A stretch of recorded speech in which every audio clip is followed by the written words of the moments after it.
Olá pessoal, a aula hoje será sobre paradoxo EPR e desigualdade de Bell. Tá? Esses dois temas estão muito correlacionados e eles mostram, eu acho que da forma mais clara possível, como as predições da mecânica quântica vão de confronto à nossa noção da realidade física das coisas. Tá? A gente sabe, por exemplo, que um livro, nós mesmos, temos posição e velocidade e outras propriedades físicas bem definidas, independente do fato de alguém estar olhando para a gente, estar observando a gente. Nós possuímos essas propriedades físicas. Tudo que nós conhecemos ao nosso redor, do nosso cotidiano, tem propriedades bem definidas. Por exemplo, também a Lua está lá no céu. Não estou vendo agora nesse momento, mas eu sei que ela está lá no céu, tem uma posição e uma velocidade bem determinada. Não preciso olhar, não preciso conferir, eu sei que isso existe e ninguém discute. Eu acho que isso é óbvio. Né? Apesar de óbvio, mas não sei se já deu para notar, mas na mecânica quântica a linha de pensamento ela é um pouco diferente dessa, em termos da medida. Né? Um sistema quântico antes da medida, a gente sabe que ele é caracterizado por um vetor de estado. E de acordo com os postulados que a gente tem visto da teoria quântica, tudo que a teoria tem para dizer para a gente é a probabilidade de um dado observável que a gente está medindo, qual a probabilidade dos possíveis resultados sobre esse observável.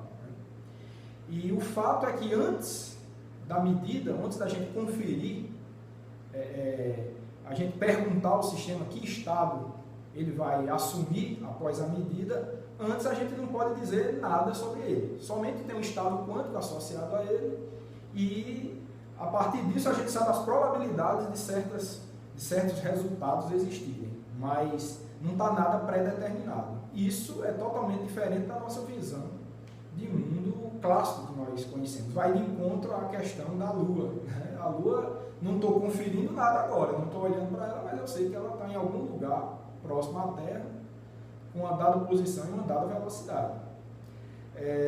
Então, tem essa estranheza, essa diferença entre os pontos de vista quântico e clássico.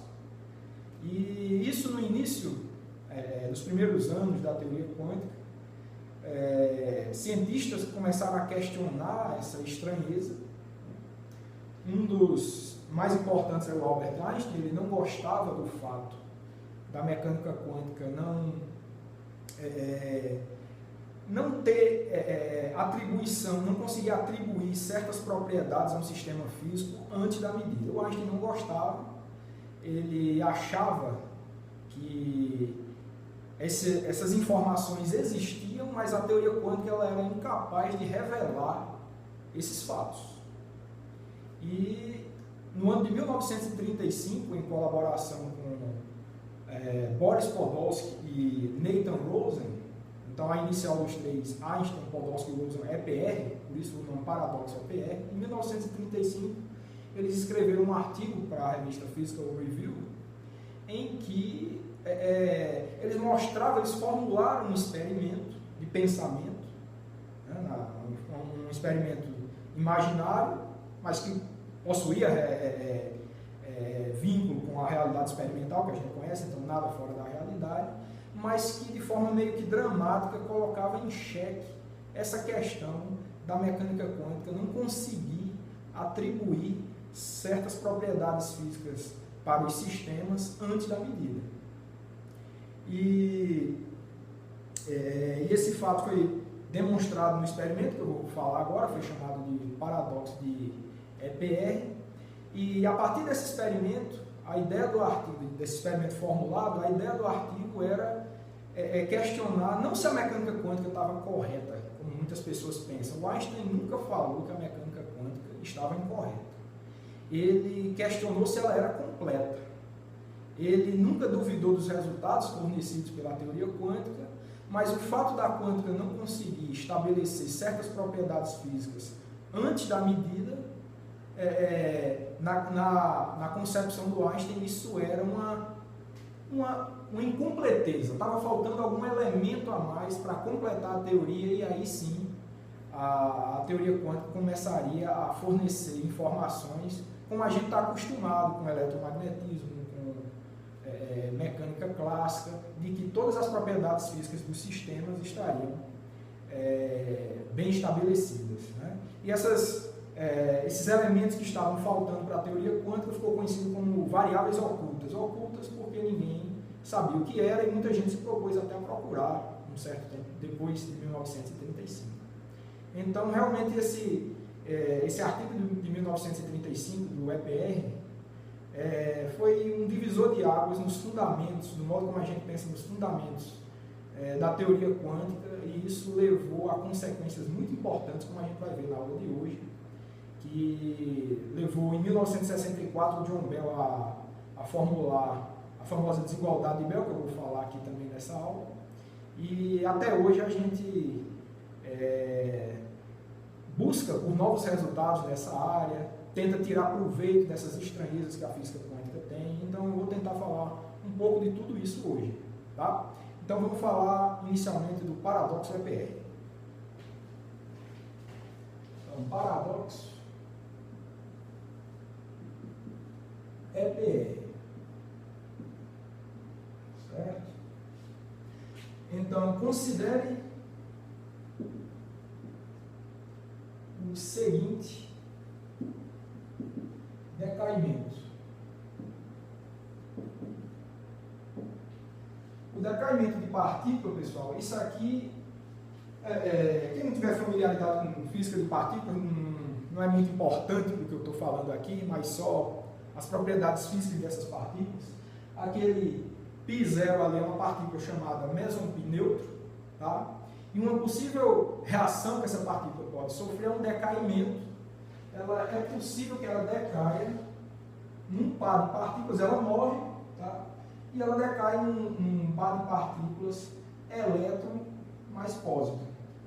Então, tudo que vocês precisam entender é isso. Existe uma partícula chamada meson π neutro, e que ela pode morrer, deixar de existir e decair da origem a um par de partículas, virar duas partículas, um elétron, que a gente conhece bem, e o pósitron, que é a antipartícula do elétron, tem tudo igual ao elétron, exceto a carga, que é positiva.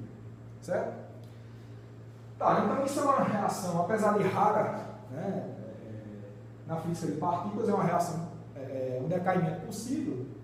E a ideia é o seguinte, não foi também, vamos deixar claro que essa não foi o experimento original de Einstein, Podolsky e Rosen, tá? Isso já foi depois de uma reformulação de David Bohm e outras pessoas, outros cientistas, mas é a forma mais simples da gente entender o paradoxo EPR através desse decaimento aí, certo? Então, o que acontece é o seguinte, imagine que essa partícula está aqui inicialmente, tá? Esse meson π neutro, e ele vai decair nessas duas partículas. Eu vou botar uma para um lado, outra para o outro, e aqui eu vou dizer que eu tenho o elétron, e aqui eu vou dizer que eu tenho o pósitron. Eu vou deixar duas pessoas para receber essas partículas, como de costume, Alice e Bob, certo? Então eu vou dizer que a Alice, ela vai receber essa partícula aqui, tá? Vou desenhar aqui a Alice. A Alice está aqui, e aqui tem o Bob,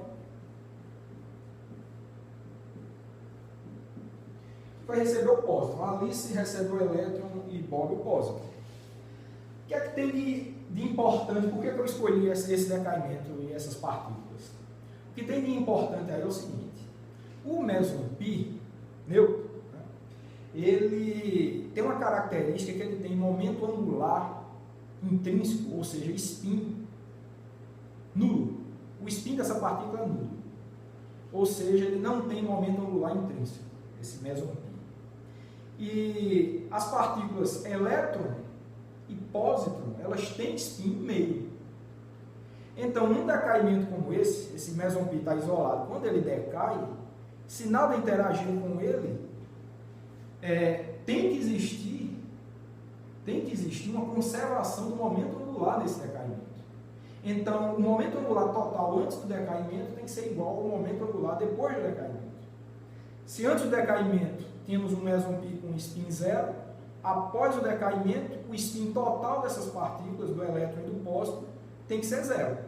Mas individualmente o spin é meio. O que é que isso quer dizer? Que, independente da direção que eu investigue os spins dessas duas partículas, esses spins têm que estar anticorrelacionados ou descorrelacionados. Ou seja, se uma partícula tiver spin up, por exemplo, o elétron, o pósitron tem que ter spin down. E vice-versa. Pode ser o contrário também. Isso não só nessa direção vertical ou horizontal, qualquer direção você investigar, para que seja conservado o momento angular, é necessário que o spin em todas as direções sejam descorrelacionados do elétron e do pósitron. Se um é up, o outro é down. Não tem saída. Certo?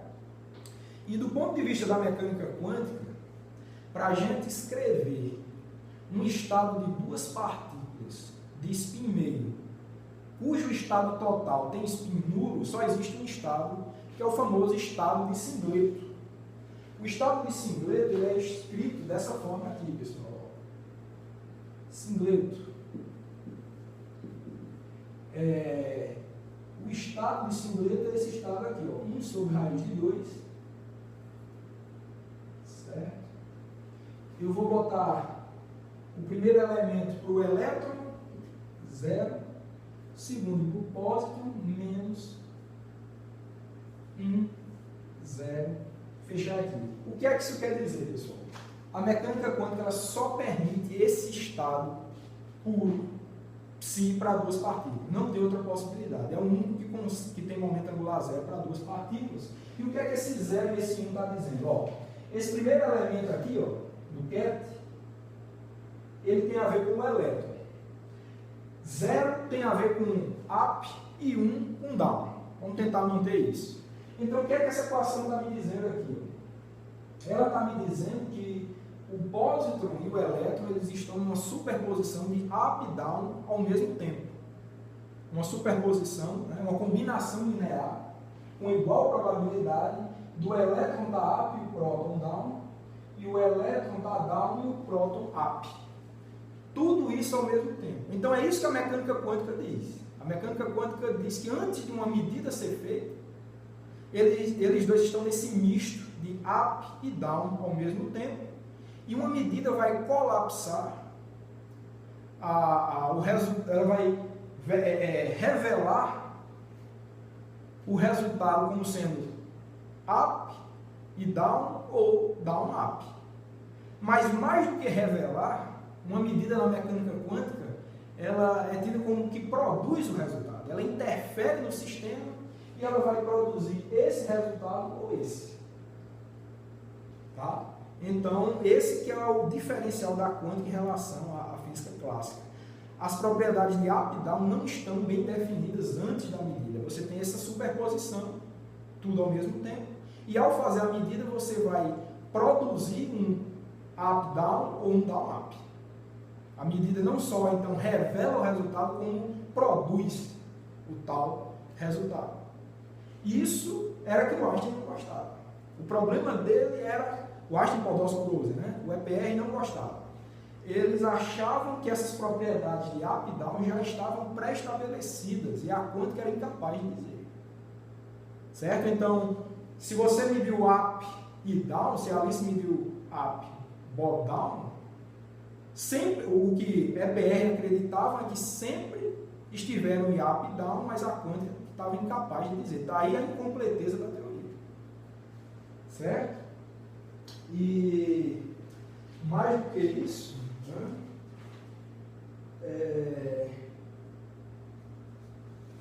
Como eles mesmos falam no artigo, uma teoria física completa, ela precisa conter esses elementos de realidade. Ou seja, essas características de projeção de spin numa dada direção, elas têm que existir, elas não podem ficar indefinidas. Por isso que eles acreditavam que a mecânica quântica estava incompleta. E, nesse sentido, por que esse experimento, por que eles argumentavam que esse experimento estava indicando a incompleteza da teoria quântica? Pelo seguinte sentido, vamos supor que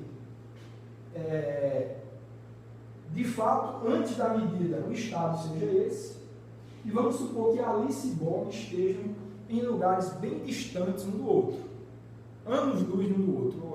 Alice aqui na Terra e o Bob em outra galáxia, por exemplo, bem distante.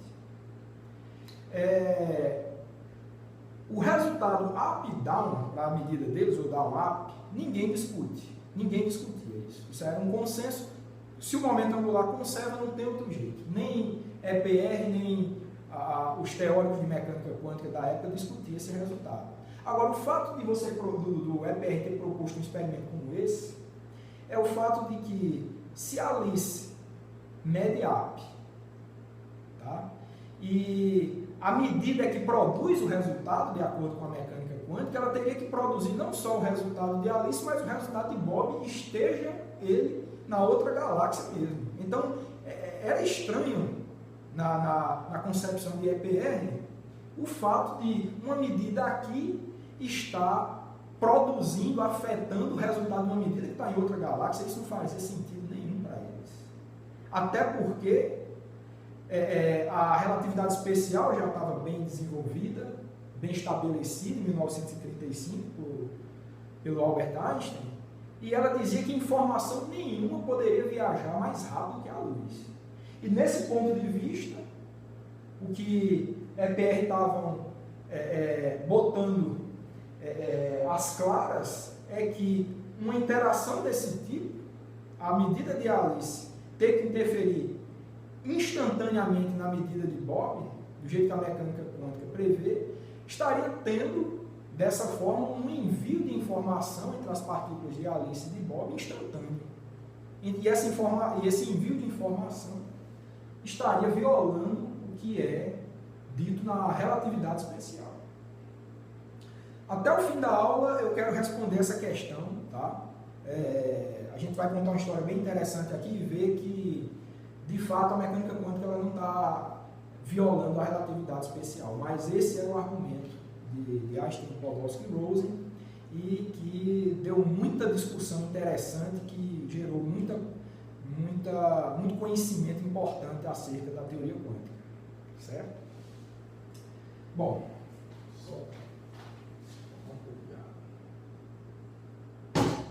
então, eu acho que está claro a proposta do experimento. Então, a proposta do experimento, de fato, é questionar o que está ocorrendo antes da medida. A quântica diz que está incerto, a medida produz, EPR diz que sempre esteve daquela forma, a quântica está incapaz de fornecer esse resultado. E então a história toda se resume no que é que está acontecendo antes da medida, certo? E uma frase bastante famosa no artigo de EPR é que, se você aceita essa história da mecânica quântica, que ela produz o resultado, a medida produz o resultado, e isso vale para partículas num estado emaranhado como esse, acho que está claro que esse estado aqui é emaranhado, a gente já vem discutindo, então deveria, com isso, haver uma fantasmagórica ação à distância. Foi com essas palavras mesmo que o Einstein, Podolsky e Rosen usaram no artigo, meio que para chocar as pessoas, quando lessem, fossem convencidas de que de fato estava faltando alguma coisa. Porque do jeito que a mecânica quântica estava formulada, para você entender essa situação, teria que haver essa fantasmagórica ação à distância, que seria esse envio instantâneo de informação que estaria violando a relatividade especial, certo?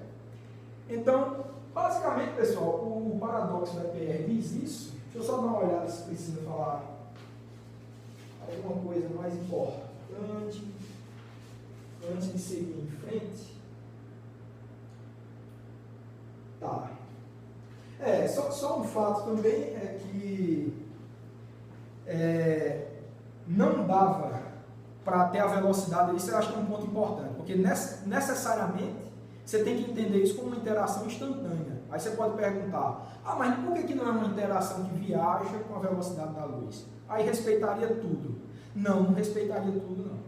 Você estaria satisfazendo a relatividade especial, mas se você entende que essa informação está viajando com a velocidade da luz, para poder a partícula de Bohr decidir que estado ela deve tomar. Então, suponha, ali se mediu um AP, essa informação teria que caminhar com a velocidade da luz até chegar em Bob, na outra galáxia, para a partícula dele saber que tem que dar down.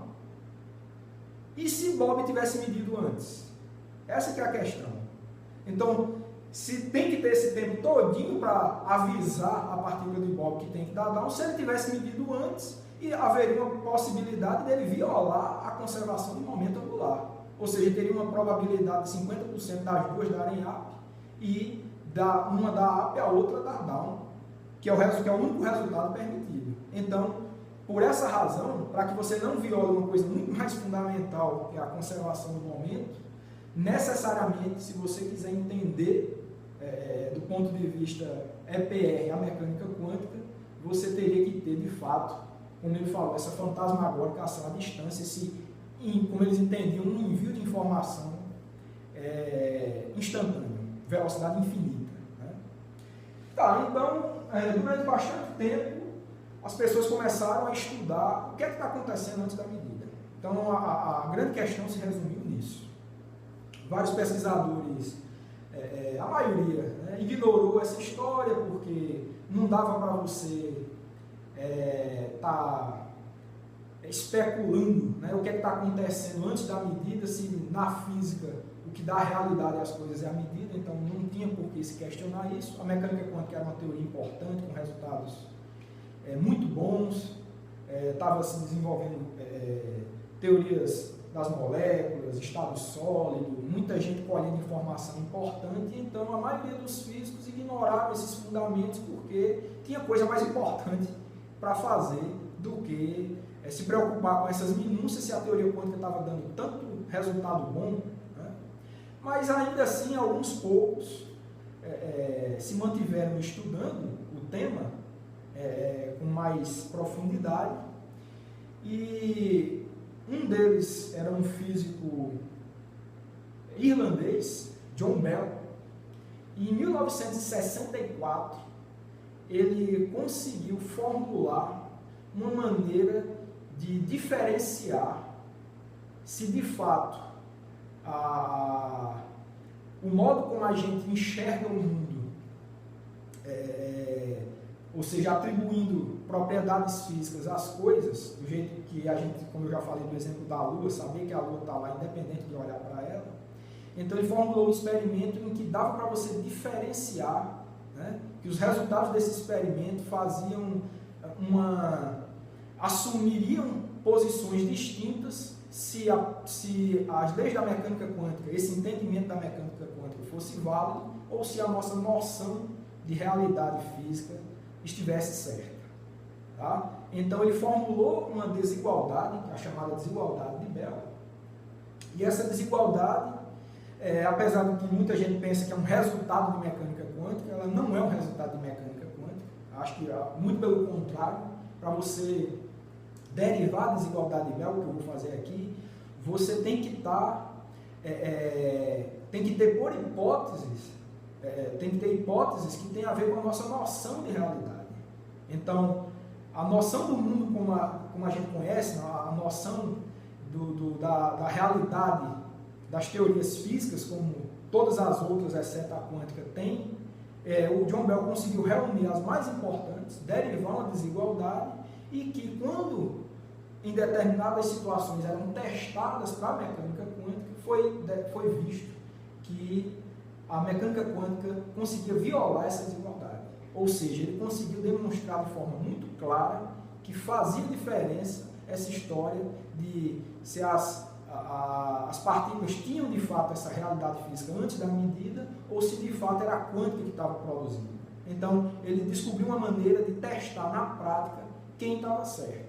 Se as ideias de EPR ou a dos defensores da mecânica quântica, dentre eles Niels Bohr.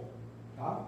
Então, é nesse intuito que a gente desenvolve a desigualdade de Bell. Ela é um teste para você saber como que a natureza se comporta, de acordo com a nossa noção de teorias físicas, de acordo com as propriedades bem definidas dos sistemas físicos, ou de acordo com as regras da mecânica quântica, e é sobre esse tema que eu quero falar agora. Tá?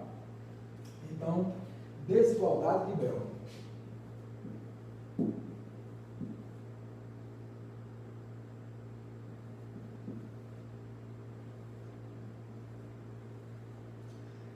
Eu só quero botar o ano aqui, acho que é importante. Esse foi 1935 e a desigualdade de Bell foi de 1964, certo?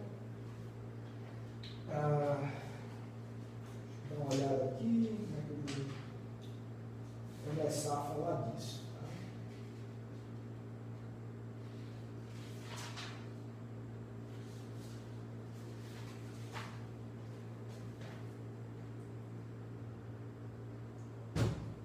Bom, então, para a desigualdade de Bell,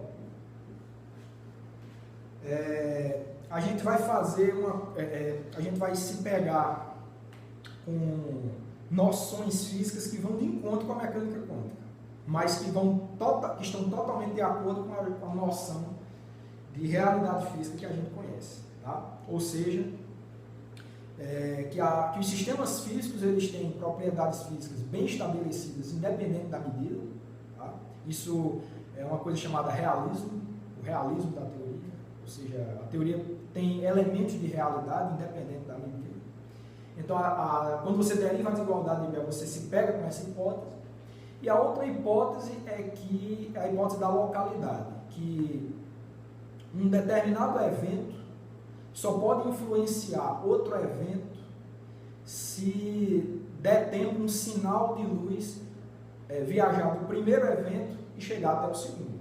Em linguagem de relatividade especial, para que um evento influencie outro, o outro tem que ter uma relação causal com o primeiro, ou seja, está dentro do cone de luz do primeiro evento. Então, o primeiro evento tem um cone de luz, se o segundo estiver dentro daquele cone de luz, então é possível que esse segundo evento seja influenciado pelo primeiro. Essa que é o que a relatividade especial diz para a gente. E são coisas confortáveis, essas duas coisas são coisas extremamente confortáveis e as únicas coisas que a gente precisa para derivar a desigualdade de Bell, certo? Tá, então, tendo em mente isso, o Bell ele teve também uma experiência de pensamento que é a seguinte: imagine, mais uma vez, duas pessoas, Alice e Bob de novo. Esqueçam um pouco esse experimento aqui, tá, pessoal? É parecido, mas esqueçam, foquem só nessa novidade proposta por Bell que eu vou falar aqui, tá? Então, imagine Alice e Bob aqui, né? Eu não vou desenhar eles não, tá? Só vou botar aqui uma caixinha, tá?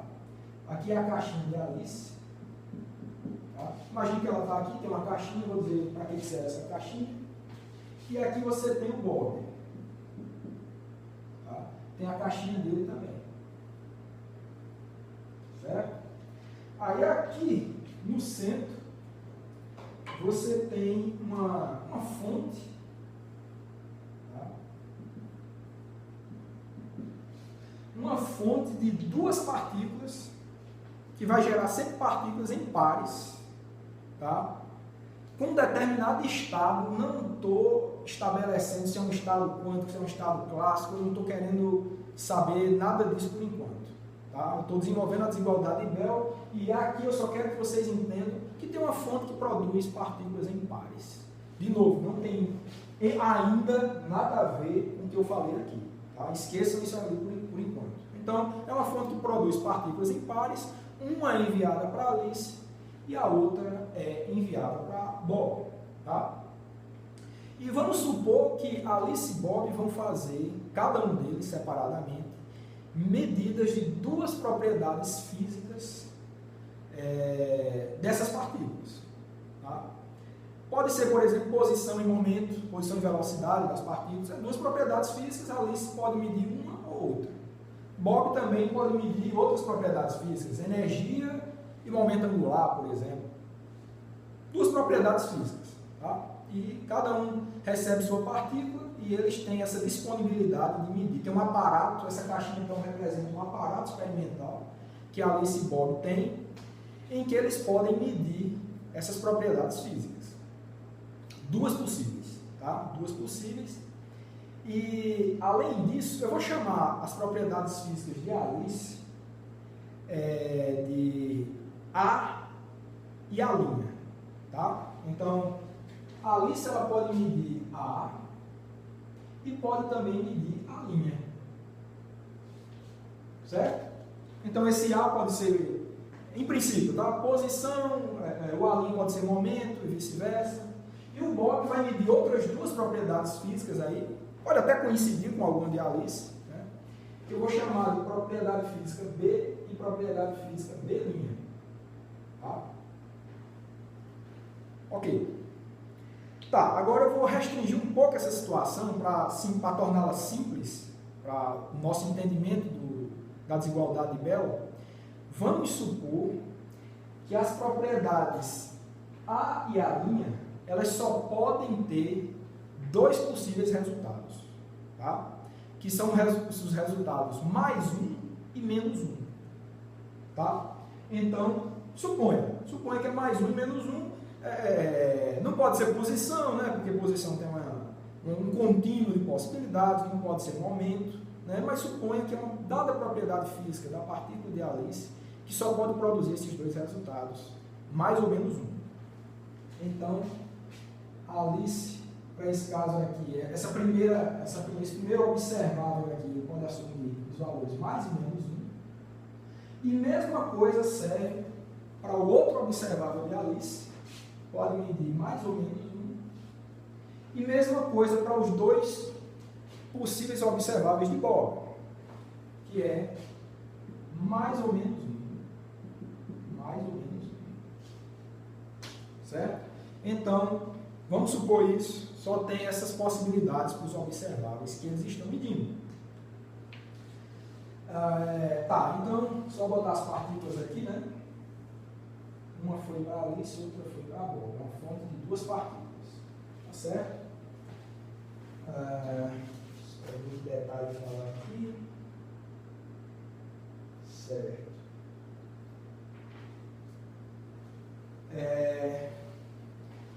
Bom, pessoal, então, só para dar um exemplo, né? Como eu fiz essa restrição aí, você pode até pensar, mas que observável é esse que pode dar valor mais ou menos 1? O caso é uma maneira sugestiva com aquela dali, né? Porque spin, a gente sabe que só pode assumir dois valores. Eu não estou dizendo que é spin por enquanto, né? Daqui a pouco, quando eu for testar essa desigualdade de Bell com mecânica quântica, eu vou querer recuperar essa proposta de EPR aqui. Mas, por enquanto, observáveis que podem fornecer valores mais ou menos 1. Mas só para confortar vocês aí por enquanto, é interessante notar que spin tem essa característica, né? Dá mais ou menos H cortado sobre 2, então em unidade de H cortado, uma projeção de spin pode fornecer valores mais ou menos 1. Isso vale para direções distintas, etc. Qualquer que seja a direção, a projeção de spin que você esteja medindo com a partícula de spin meio, em unidade de H cortado sobre 2, você pode ter somente esses dois resultados, mais ou menos 1. Então não tem problema nenhum assumir isso daqui. Existe física que se adequa a essa situação, como a gente vai ver daqui a pouco. Certo, então, pessoal, qual é a ideia para a gente desenvolver a desigualdade de Bell com base na forma com que Einstein, Podolsky e Rosen queria que todas as teorias físicas se comportassem? De novo, todas as propriedades têm que estar bem estabelecidas, sempre independente da medida. Certo? Então, o que é que quer dizer isso daí? Que se você pode medir essas coisas aqui, a Alice e Bob podem medir esses resultados para A', B e B', mesmo antes da medida, de acordo com o EPR, essas propriedades já estavam pré-estabelecidas desde a produção dessas duas partículas aqui na fonte.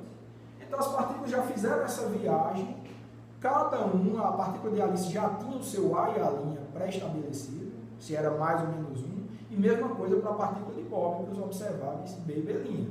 A medida ela só vai revelar esse resultado, uma coisa que já estava contida na realidade física dessas partículas. A medida só revela. Tá? Então, a desigualdade de Bell ela é derivada com base nesse fato. Isso é o realismo que eu falei, que é a propriedade de realismo. E de localidade é o seguinte, a localidade, ela, além dessa coisa pré-estabelecida dessas propriedades, o que tem que estar entendido é que uma medida, uma ação qualquer de Alice aqui, seja a medida, ou seja, também a escolha do observável que ela esteja medindo, não pode influenciar no resultado de Bob antes que um sinal de luz viaje dela até Bob. Ou seja, se as medidas de Alice e de Bob estiverem sem relação causal, de acordo com a teoria de relatividade especial, ou seja, estiverem distantes o suficiente e forem medidas com uma certa sincronia, né, tal que evite um sinal de luz partir da medida de Alice e chegar antes que Bob faça a medida dele, isso a gente não quer, então a gente vai supor que as medidas de Alice e de Bob são feitas sincronizadas o suficiente para que não estejam com nenhuma relação causal. Isso é fundamental. Tá? Então, para que a gente quer isso? Para que o fato desses valores de A e A' estarem pré-estabelecidos, eles também não possam ser alterados por conta de observadores distintos. A partícula de Alice tem o A e o A' dela pré-determinado e nada do que Bob fizer pode influenciar isso. E mesma coisa vale para o contrário. Tudo que a Alice fizer na partícula dela, tanto a escolha da medida quanto a medida em si, não pode influenciar nos valores de B e B' da partícula de Bob. Então isso é o que a gente chama de localidade. A desigualdade de Bell também tem que levar isso em conta.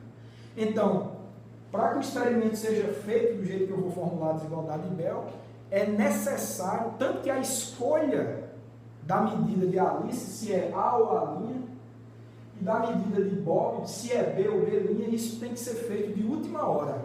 Até o último momento, eles têm que esperar a partícula chegar para eles, fazer uma escolha aleatória, e eles não podem nem influenciar nisso, não podem ter isso em mente, qual medida que eles vão fazer, eles vão decidir de última hora, aleatoriamente, jogando uma moeda, por exemplo, vão escolher que medida fazer, e o resultado também tem que ser obtido rápido o suficiente para que não dê tempo um pulso luminoso ir de um lugar para outro. Certo? De novo, para garantir que os valores de A, A', B, B' estejam pré-estabelecidos e que um não influencie em nada no outro. Certo? Bom, então com base nesses dois pilares aí, a gente vai agora desenvolver de maneira simples a desigualdade de Bell. Certo? Bom, então o que é que a gente tem que ter em mente? Note que se A e A' são iguais a mais ou menos 1, temos o seguinte, ó, se A mais A' for igual a 0, isso nos dá que A menos A' vai ser igual a mais ou menos 2. Tá certo isso? Tá, né? Porque esse caso aí, pessoal, ele é o seguinte, ó. A e A' só podem ter valores mais ou menos 1. Se A mais A' dá igual a 0, eles têm, um é mais 1 e o outro é menos 1. Não sei qual, mas eles estão descorrelacionados, esses valores, tá? Então concorda que, nesse caso aqui, para que isso aqui seja verdade, um é mais 1, não sei qual, se é A ou A' e o outro é menos 1. E se isso é verdade, essa diferença aqui tem que ser mais ou menos 2, certo? Que é o caso de você ter menos 1, que dá menos 2, ou você ter 1 menos menos 1, que dá 2 positivo. Então isso daqui está totalmente de acordo com as nossas premissas, de realismo e de localidade. E temos também o seguinte, ó, não só isso, mas também o fato de que se, né? Vou botar aqui se, né? Acho que é importante botar se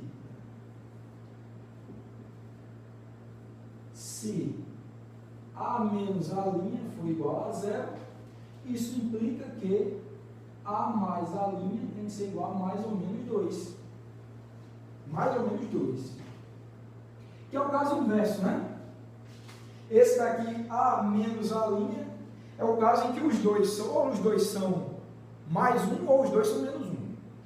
Tanto tem que ser, se A for igual a 1, A' é igual a 1 também. E se A for igual a menos 1, A' também é menos 1. Isso daqui, obviamente, também é verdade. Então, uma coisa leva na outra. Tá? Se as coisas estão bem determinadas o tempo todo e um influencia no outro, tá? Então, essas coisas são verdadeiras. Então, dessa forma, temos que... Tá? Deixa eu só dar uma olhada aqui.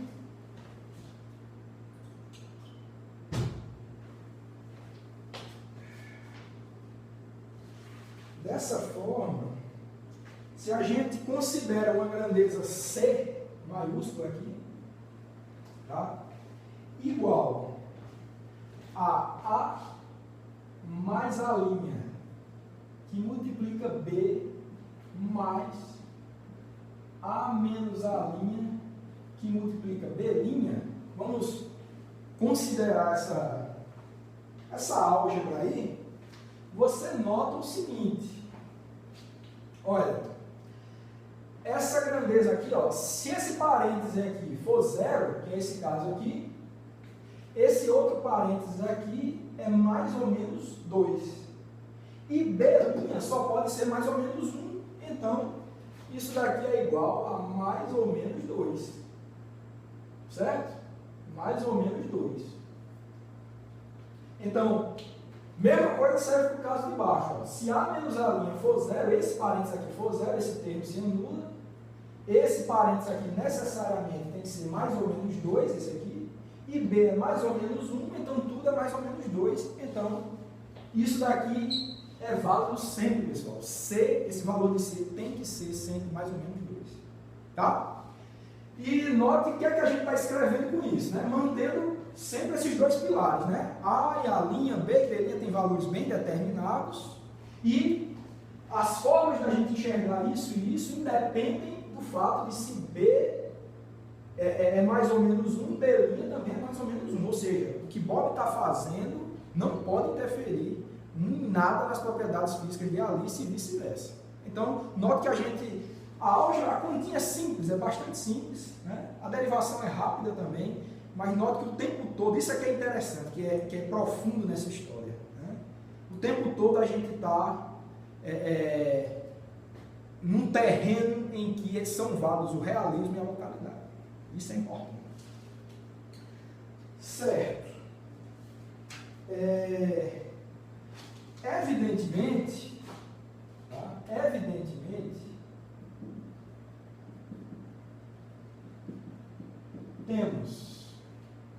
A gente tem o seguinte, ó, que a média do módulo de C, ela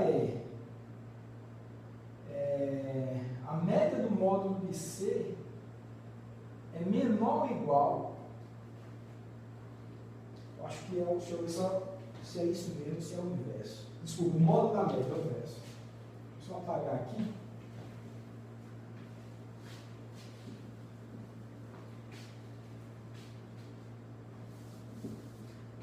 Bom, vamos prestar atenção no seguinte fato aqui. O módulo da média de C é menor ou igual à média do módulo de C, que é igual a 2. Vamos ver se vocês concordam comigo. Ó, pessoal. Vamos ver primeiro essa desigualdade aqui. Ó.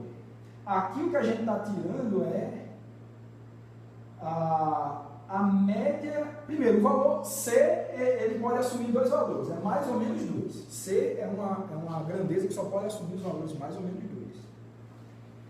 A média disso, o que é a média disso? Se eu meço C 10 vezes, por exemplo, se eu estou medindo C 10 vezes. Uma vez C vai ser mais 2, outra vez vai ser mais 2, uma vez vai ser menos 2 e tal. Então você vai somar uma sequência de termos que é mais 2 e menos 2 misturado e dividir por 10. Isso necessariamente, claro, é menor ou igual à média do módulo de C, porque o módulo de C é sempre 2. C é mais ou menos 2, o módulo de C é 2 sempre. Então, a média de um número fixo, 2, é 2 necessariamente. Então, eu acho que está claro aqui que o módulo da média desse C é menor ou igual do que a média do módulo. Necessariamente, então, essa quantia aqui tem que ser menor ou igual a 2. Certo? Então, o que é que a gente conclui com isso? Né? Isso implica o seguinte, ó, aqui, ou seja, né? O que a gente tem aqui é o seguinte: eu vou calcular a média o módulo da média de C. Tá? C tem uma soma de termos, a média da soma é a soma das médias, né? Então vai ser o seguinte, ó, você vai ter módulo, que é isso aqui. O primeiro termo é AB, então vai ser média de AB. O segundo termo é a linha B, né? Então vai ficar mais média de A' B. E a linha B, certo? O terceiro termo é AB', então mais média de AB', certo? E o último termo é menos a linha B'. Então vai ficar menos média de A' B'. Eu vou fechar aqui o módulo. E isso daqui é menor ou igual a 2. Menor ou igual a 2. Então o que é que está dizendo essa equação aí? Essa equação aí, pessoal, eu vou logo dizer o nome dela, né? Ela é a desigualdade de Bell que eu estava procurando, a gente já encontrou, é ela, tá? Mas eu vou chamar de desigualdade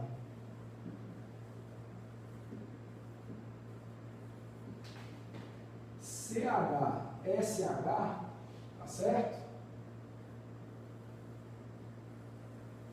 Essa é a desigualdade CH-SH, porque ela é um tipo de desigualdade de Bell, ela não foi a original encontrada por Bell em 1964. Ela é uma desigualdade que tem o mesmo efeito da desigualdade original de Bell, mas ela é mais simples de ser implementada do ponto de vista experimental, e a derivação dela também é mais simples, como vocês estão vendo aqui, tá?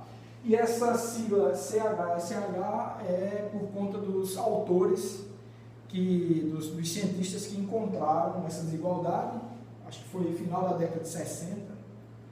E CH-SH quer dizer Clauser, Horn, Shimoni e Holt. São 4 cientistas, tá? Então CH-SH por essa razão, mas em homenagem ao João Bell, que foi o primeiro a encontrar uma desigualdade com esse efeito que a gente vai ver agora, a gente também chama isso de uma desigualdade de Bell, ou às vezes desigualdade de Bell do tipo CH-SH, tá? Ótimo, então o que a gente tem aqui? A gente tem uma desigualdade em que, se um experimento como esse aqui for realizado com base nos pilares que a gente se sustentou, de realismo e de localidade, a correlação entre os observáveis de Alice e de Bob, porque esse aqui é uma soma, né? Tem a ver esse termo aqui, né? Esse lado esquerdo da desigualdade, que envolve correlações entre os observáveis de Bob e de Alice. Essas coisas podem ser medidas, tá? E com base nesses pilares de realismo e de localidade, a gente encontrou que esse lado esquerdo da desigualdade tem que ser necessariamente uma medida menor ou igual ao valor 2. Tem que ser menor ou igual ao valor 2. Então, com base na nossa noção de mundo, como eu já falei, de realismo e de localidade, não tem como o valor daquele módulo ali ultrapassar o valor 2. É isso que diz a desigualdade. Tá?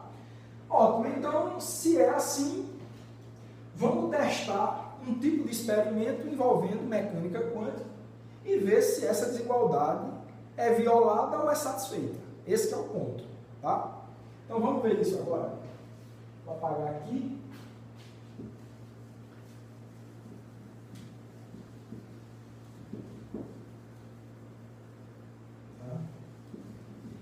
Eu vou apagar aqui e vou testar isso com mecânica quântica agora para ver se satisfaz.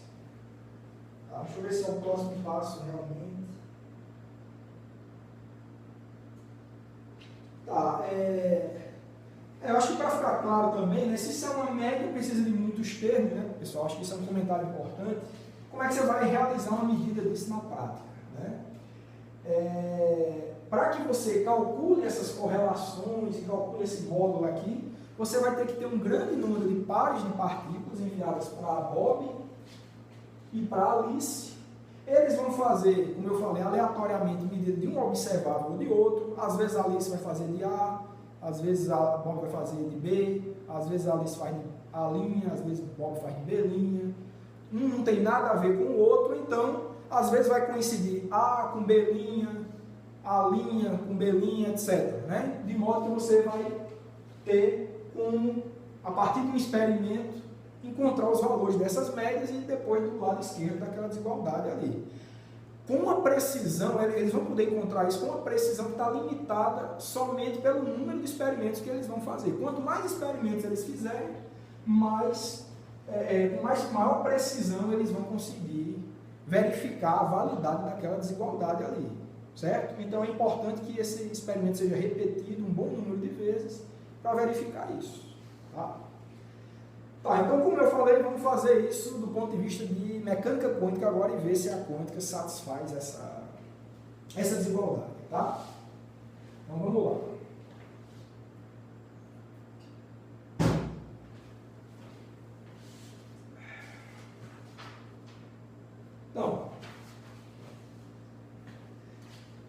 Então, supondo que as partículas estejam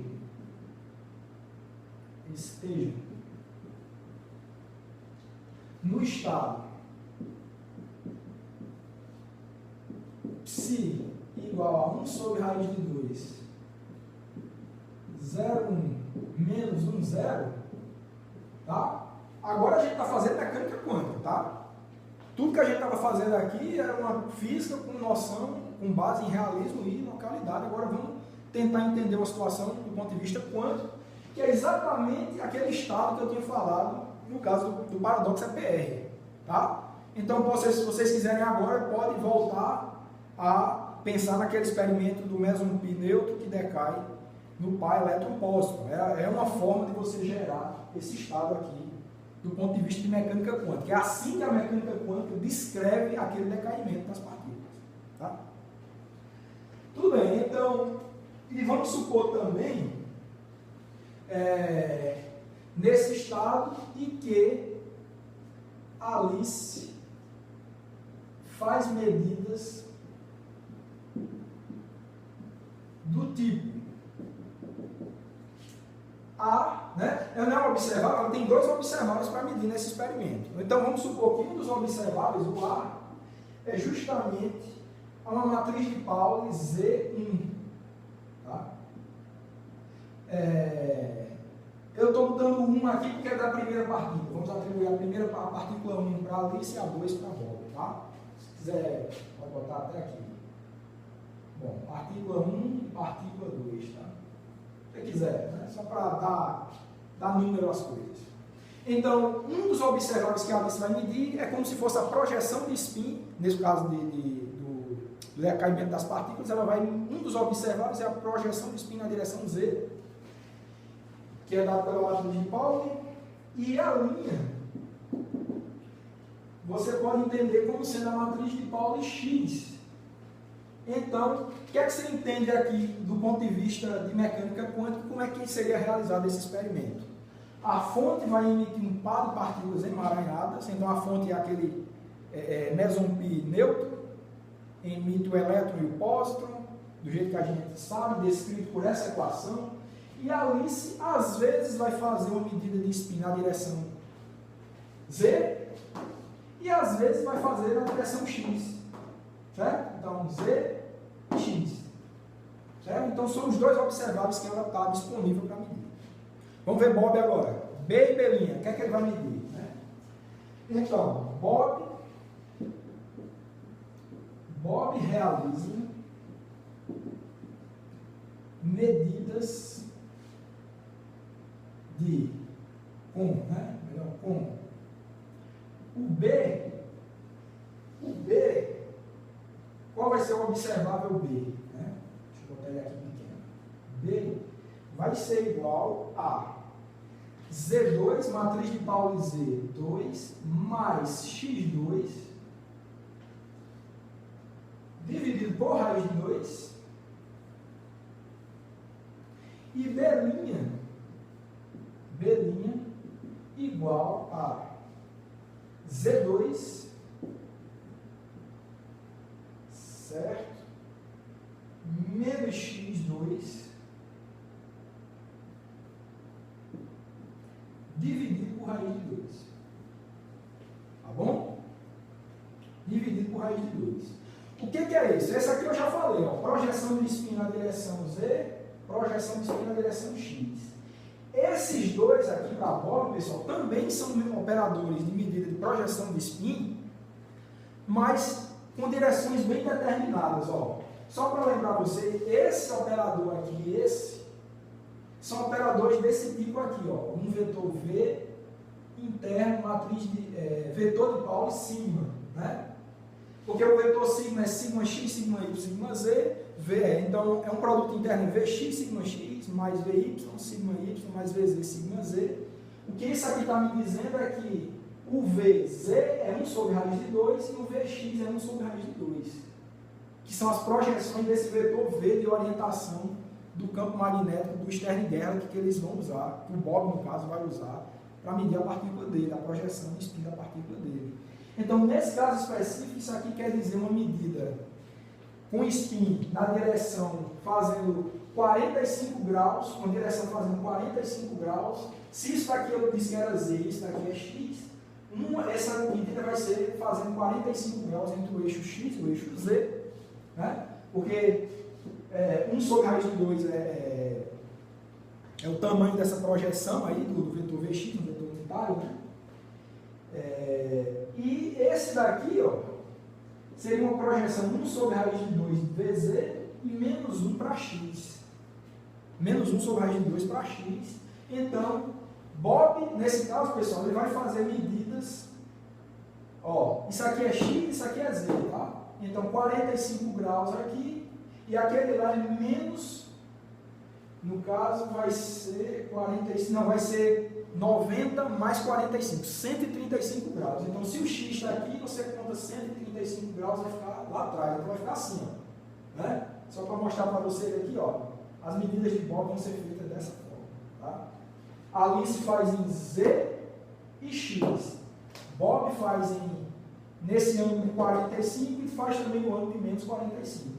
Só para vocês terem uma ideia, deixa eu desenhar aqui, ó, no plano XZ, tá?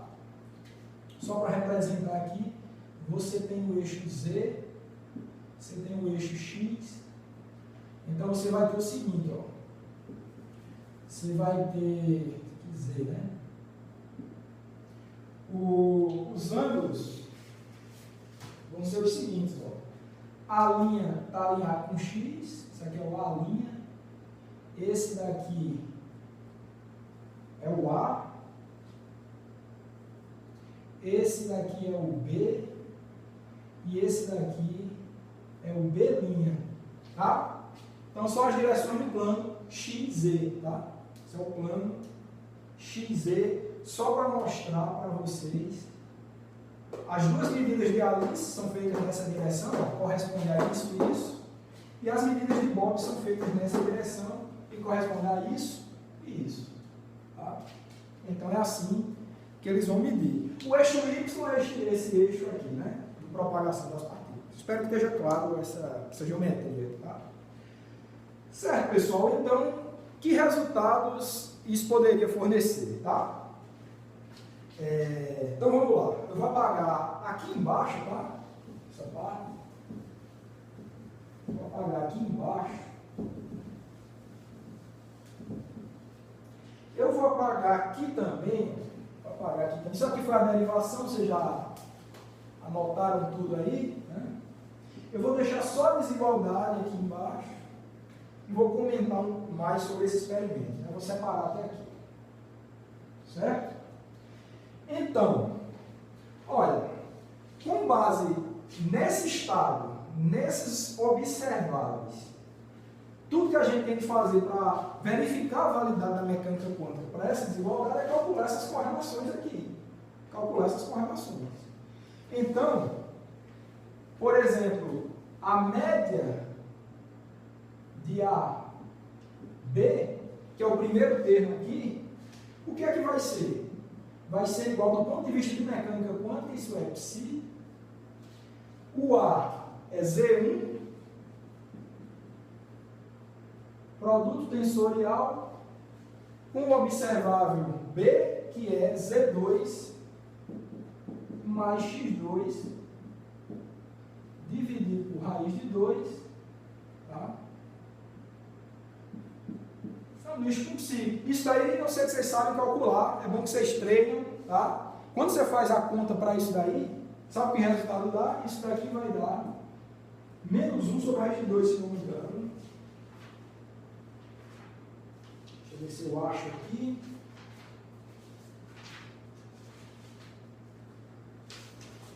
Isso, menos 1 sobre a raiz de 2. Certo? E similarmente, pessoal, eu vou botar só o resultado, ó, com essas informações aqui, você pode calcular todos os 4 termos, vocês sabem quem é A', quem é A, quem é B, quem é B'. Então, A', B, se você calcula, também vai dar menos 1 sobre a raiz de 2. Se você calcula quem é AB', também vai dar 1 sobre raiz de 2, negativo. Certo? E esse último termo aqui, A'B', ele dá o seguinte, ó, A'B', ele é 1 sobre raiz de 2 positivo. Então, quando você substitui tudo de volta aqui, menos 1 sobre a raiz de 2, menos 1 sobre a raiz de 2, menos 1 sobre a raiz de 2, menos com... Aí vai ficar... menos mesmo, né? Então vai ser menos 1 sobre a raiz de 2, vezes 4, né? Menos 1 sobre a raiz de 2, vezes 4, então vai ficar, o resultado vai ser 2 raiz de 2, né? 2 raiz de 2. Porque vai ficar 4 dividido por raiz de 2. Isso vai ficar 2 raiz de 2, é verdade. Então isso daqui nos dá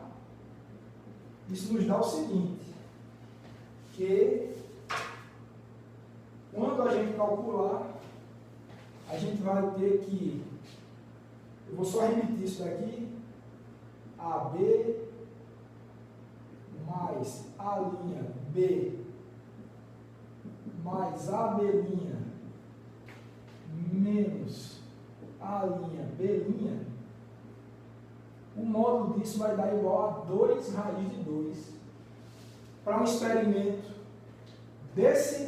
com esse perfil de acordo com a mecânica quântica.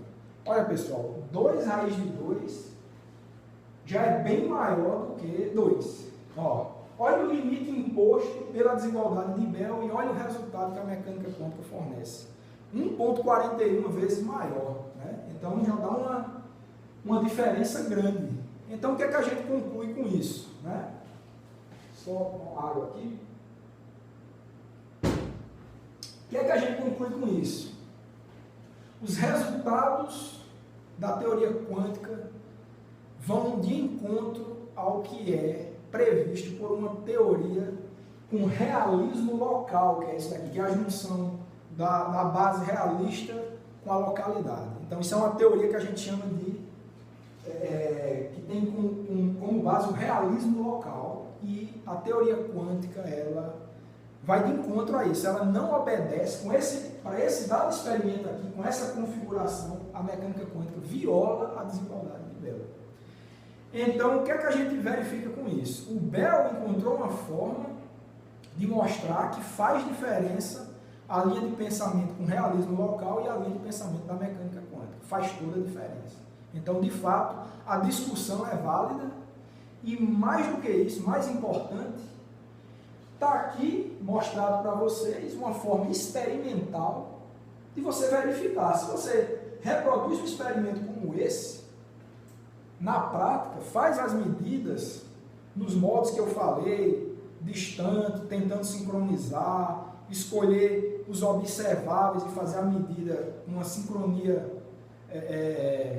com uma sincronia suficiente para que sejam causalmente desconectadas as medidas, e aí você vai poder verificar a partir dessas correlações, calculando esse módulo aí, se de fato der um número menor ou igual que 2, então a mecânica quântica está errada, porque o resultado que ela fornece é 2 raiz de 2.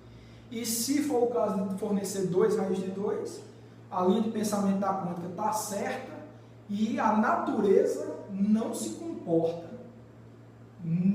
com base no realismo local.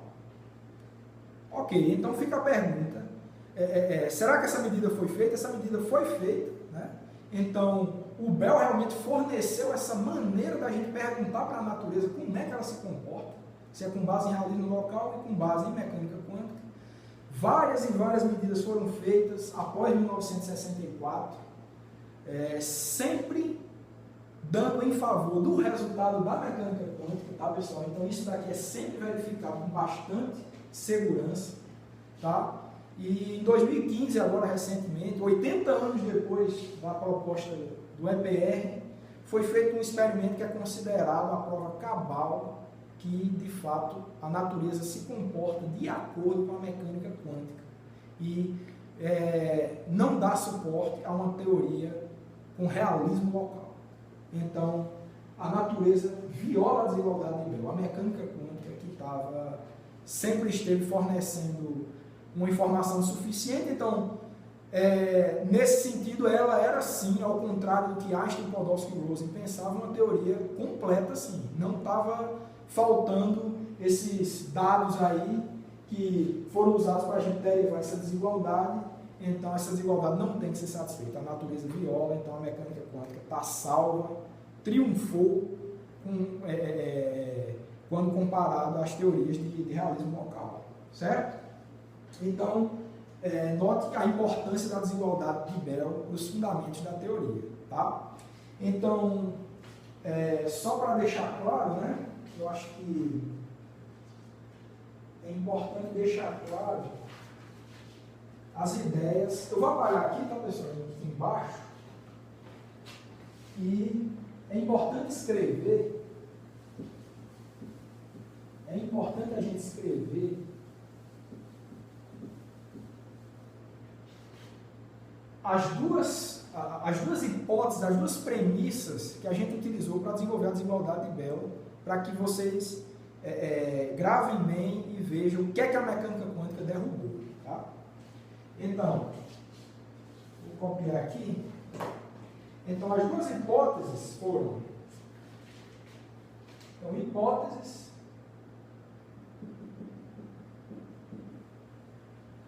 da desigualdade de Bell. Tá? Uma foi o realismo, né? O realismo eu já discuti com vocês, é a hipótese de que as propriedades físicas, as propriedades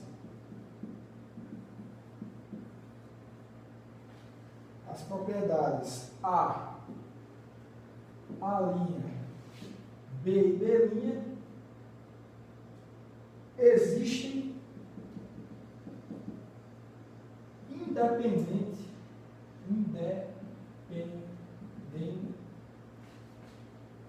independentemente, né, da observação. Tá? Então, a ideia de realismo que a gente aplicou no exemplo da Lua, como eu falei, a Lua está lá mesmo que eu não olhe para ela. Essa é a hipótese do realismo que foi utilizada para a gente derivar a desigualdade de Bell. E a outra hipótese foi a localidade. Localidade, que é a hipótese de que a realização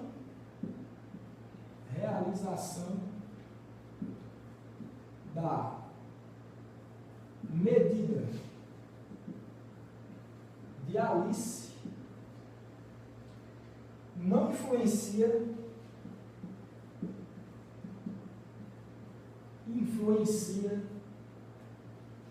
no resultado da medida de Bob. No resultado da medida de Bob.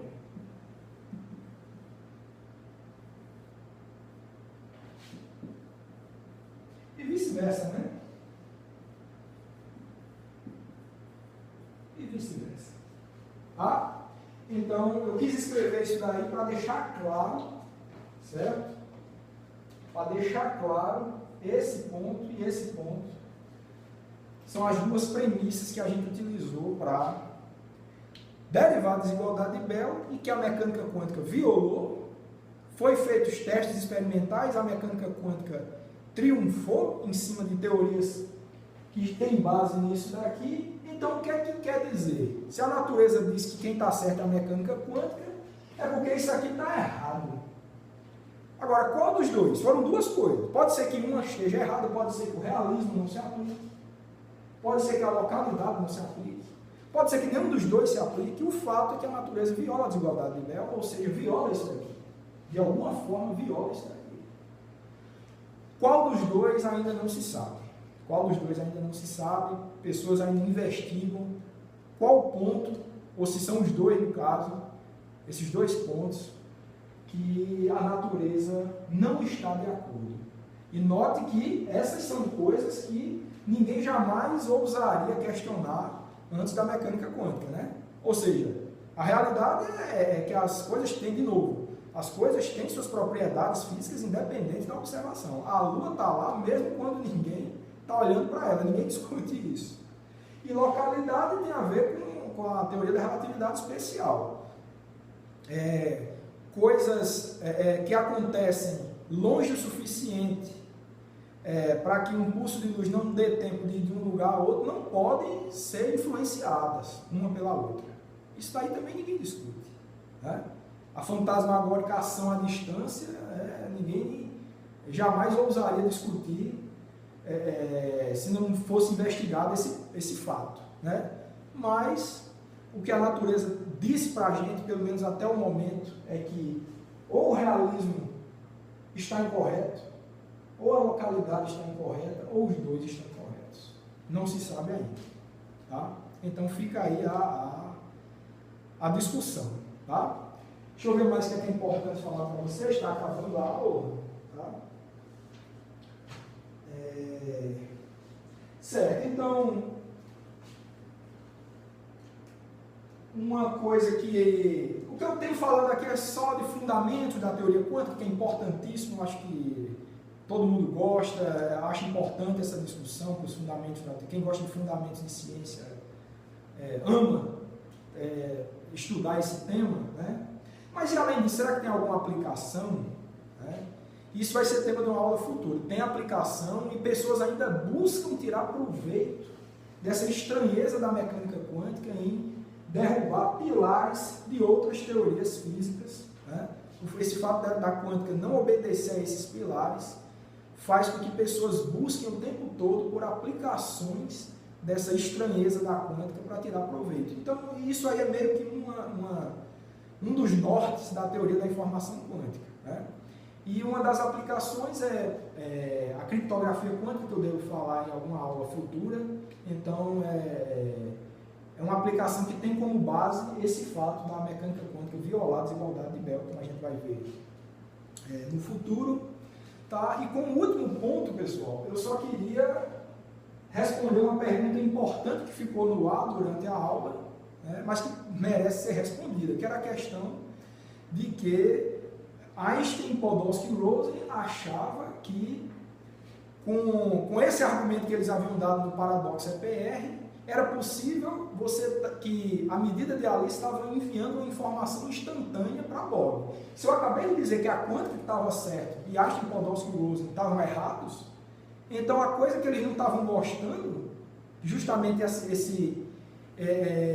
essa aparente violação da relatividade especial, de um impulso de luz, de um sinal de informação, de um sinal de informação viajar mais rápido que a luz, como é que resolve essa história? Então a relatividade especial é violada? Não, não é violada, e a resposta é o seguinte: apesar de, com base em tudo isso que a gente mostrou aqui, que a mecânica quântica está certa, você não pode utilizar esse canal para enviar informação instantânea. A interação, o que levou tudo isso a entender aqui é que a interação é instantânea mesmo. A medida de Alice, naquele experimento do EPR que eu falei, o que dá a entender é que, de fato, a medida de Alice vai interferir instantaneamente na medida de Bob.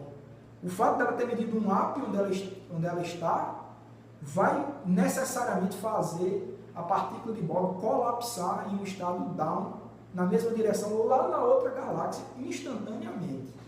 Então, como é que isso não viola a relatividade especial? Não viola porque a Alice ela não pode utilizar esse canal para se comunicar com Bob. A interação ela é instantânea, isso é verdade. Mas ela não pode utilizar esse canal para enviar informação porque ela não pode forçar a partícula da up ou da down. E o que isso é importante? Por exemplo, vamos supor que o Bob havia feito uma pergunta para ela, no sentido, Alice, está tudo bem com você? Vamos supor que ela vai responder ou sim ou não. Se ela medir um up, a partícula de Bob vai dar um down, então isso significaria que ela não está bem, por exemplo. E se ela mede um down, a partícula de Bob daria necessariamente um up, deveria dizer que ela está bem, ou Bob, eu estou bem. Tá? Então isso é um envio de informação? É instantâneo, segundo a teoria quântica? Mas por que não é um envio de informação no fato dela medir up e down aleatoriamente? Porque ela não pode forçar. Ela não pode, por exemplo, se ela está bem, ela teria que fazer, eu vou fazer a minha partícula dar down para aparecer um up lá para ele, e ele vai saber que eu estou bem. Agora isso ela não consegue fazer. Ela não pode forçar a partícula dela dar um down para aparecer um up lá para o Bob, e o contrário também ela não consegue forçar. Tudo que ela vai ter nos experimentos dela é uma sequência de up e down aleatória que foge da vontade dela. Então, como ela não pode interferir no resultado das medidas dela, apesar da interação ser instantânea, esse canal proíbe a Alice de enviar uma informação instantânea para Bob, e a relatividade especial está salva, mesmo com esse resultado em favor da mecânica quântica. Tá? Então fica essa mensagem aí, espero que vocês tenham achado interessante, e em aulas futuras a gente vai ver umas aplicações disso, tá bom? Então, pessoal, eu vou interromper a nossa aula aqui.